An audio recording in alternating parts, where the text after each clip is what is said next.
જય માતાજી બધાને આજના મિની બ્લોગમાં તમારા બધાનું દિલથી સ્વાગત છે. નાહી ધોઈને તૈયાર થઈ ગયા છે ને આપણે લાગી છે ભૂખ ને આપણે મંગાવી લીધી છે દાબેલી. તો દાબેલી આવી ગઈ છે ને હવે આપણે ઓપનિંગ કરીએ છીએ દાબેલીનું. લાવવાના હતા પકોડા ને આવી ગઈ છે દાબેલી. એ દુકાન બંધ હતી પકોડાવાળાની, કાંઈ વાંધો નહીં. ભૂખ લાગી તો દાબેલી બધું ચાલે. હાલો તો આપણે ચટણી નાખી દઈએ છીએ.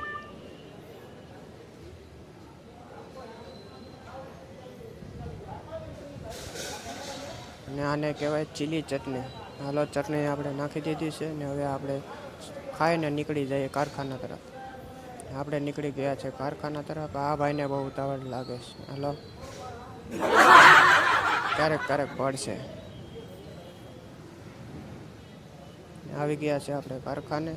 આ તો બધા આપણા પહેલાં ઘઉંવા માંડ્યા છે. હાલો તો આપણે ભગવાનનું નામ લઈને ઘઉંવા માંડીએ. આગળ થઈ જાય તો પાછું ટોટલ હરખો લાગશે નહીં.